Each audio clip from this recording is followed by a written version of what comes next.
How are you guys today? Very well. It's all good. You alright? Yeah, quite good. What have you been up to all of today?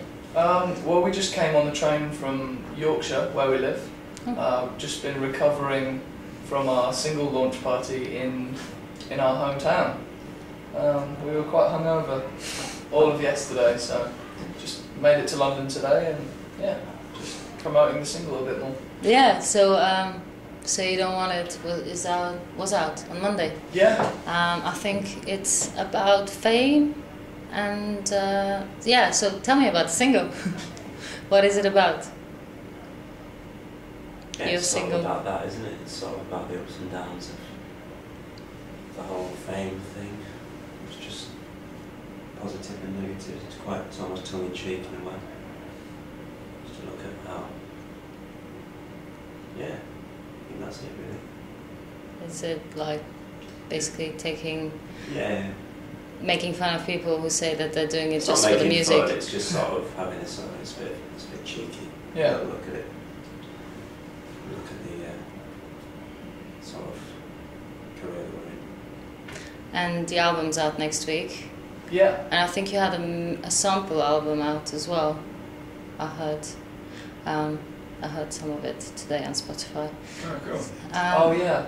So it's a taster to what the album's going to be like. Is it all going to be like this single, like electronic, indie, or is there a variation in sound? There's a few variations.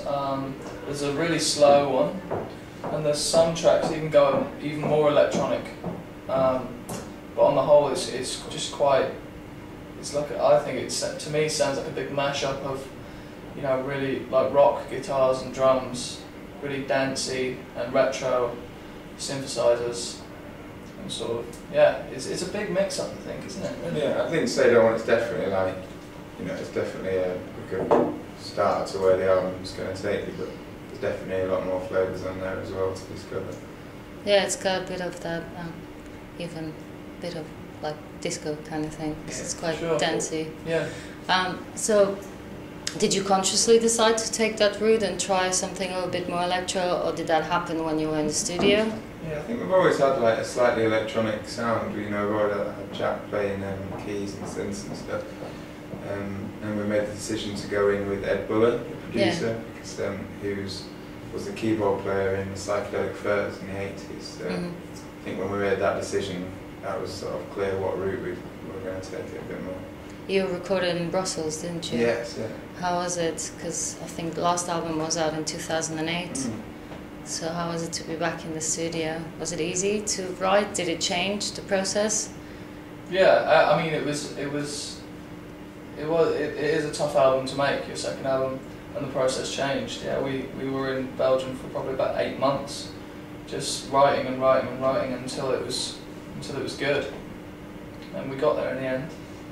But yeah, Belgium was a really good place to make the album, and the producer, Ed, as well, was a great guy to work with. Did he bring anything to the album? Did he guide you, or? He brought all the keyboard sounds. He was involved in the writing. He was, you know, he's a musician. He's like a wizard of music. He's like had a great influence on the really electronic and retro kind of feel.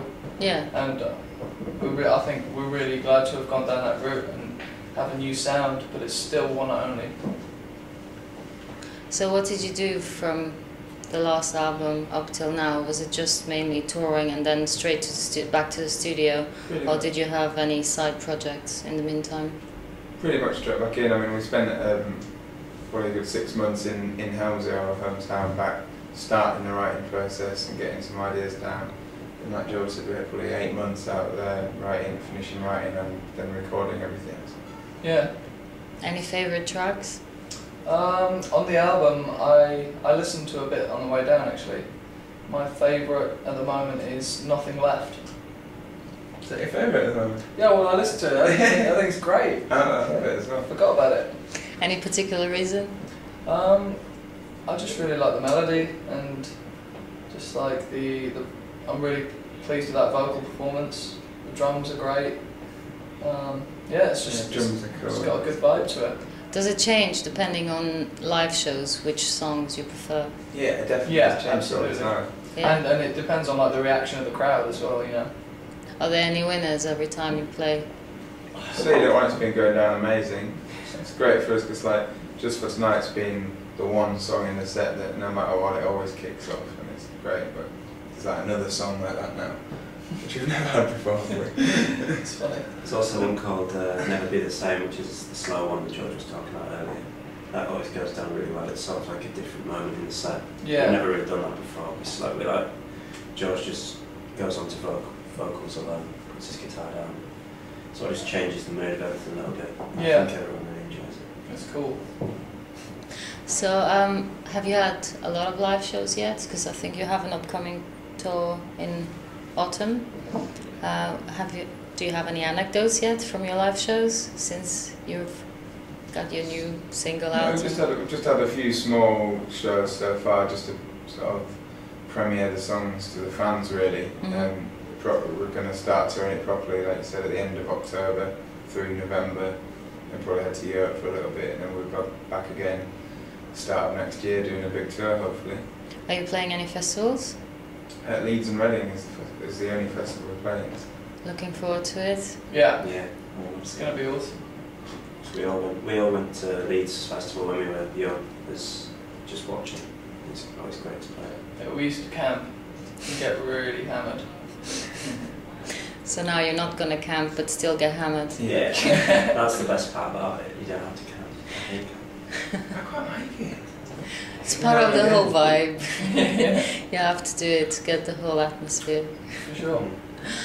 So yeah, what's the next plan? Just touring Europe? Where can people catch you in Europe and in the UK? We're not sure yet. I mean, as far forward as we're looking is like through the October-November tour of the UK. I think we're just sorting out where we're going in Europe after that, but I think it'll be pretty much, you know, everywhere: France, Germany, Belgium, Holland. Holland. Got a Yeah. good start. Holland. If We love Holland. Liechtenstein, Denmark, Poland, You're just gonna name Ukraine, every Do you have any favorite places to go and play? Like your hometown maybe, or? Yeah, that's cool. We like playing in Scotland. Yeah. And we like playing like in Holland. That's cool. We played London Calling festival in Amsterdam once. That was really cool. And apparently we're big in Holland as well. We had a number 2. We had a number 2 single there. Now or? Oh, In 2008. we're just for tonight. And yeah, London's always a really good show as well. Yeah, it's been. So you're playing Dingwalls tonight? Yeah. Looking forward to it. Yeah. Is it gonna be a launch to the single as well, or is it just? Almost. I mean, it's like more like an album produced with a lot of people. And the album's out on Monday, so So you're gonna play mainly new stuff. mainly new stuff, I would say. Yeah. Are you collaborating with anyone at the moment, or thinking about collaborations? No. Not at the moment, although I think maybe in the future, if the record goes well, it's something we'd definitely... Hayley Williams. Yeah. Yeah, if you're listening, get in touch. What do you listen to at the moment? I've been listening to Beach House and the XX, the Zombies, and yeah, that's the 3 I listened to today. Neil Young's greatest hits as well. That was good. And one night only. And One Night Only. Can't get What about enough. you? You listening to anything good? What am I listening to? I just got your album through, but Cool. I haven't listened to it yet, just a sampler. Cool. The XX, Violent Soho, which is like a bit punk. Cool. Then Do you like metal? I just came back from Sunnysphere a few weeks back, so I think I kind of got sucked into it. Yeah, Yeah, Rammstein were really good. Wicked. Good live show. Exactly. Yeah. They had a massive cock for their song Pussy, and then started spraying foam all around on the awesome. crowd, and I was like, yeah, that's good. Especially when you're really, really drunk, and you're like, yeah, this is amazing. But also, I think when you're in music, you just like listening to anything. Yeah. But Sometimes you find it hard as well when you're touring a lot of stuff. Like new stuff, like, you know, a lot of it passes by, but if it's really good, then we True. usually answer it. Hmm. I think the good thing about this job is that you hear firsthand what's going to come out. Yeah, yeah. But the bad thing is that you get so jaded because you get a lot of the same stuff. Mm. So it's quite refreshing when you get something a little bit new. Yeah. Yeah, you fall into that category. Good. So Cool. I can't even remember what else. What do you? Did you have any holidays, or are you just gonna be working all summer? Summer, which has ended a few weeks ago here. I think we prefer to be on tour over going on holiday. I think the more gigs we can play, the better, right? Yeah. We just want to travel the world really and just keep playing gigs every night if we could. But I mean, it's definitely not it's like a job that we love doing, so it's not like we need a break every. It's not like we're sort of in an office job or something where we need a holiday every 6 months or whatever. We love doing this, so Yeah. we can carry on for years and years doing this without a holiday. It's like a big holiday, so. Do you not get really wired after a while though, of being Yeah, drunk all the sometimes. time? It's nice. Yeah, but you adapt to it as well. It's when you stop, that's when you feel more wired. Yeah. It's like, Sort of get into a groove. Go for something.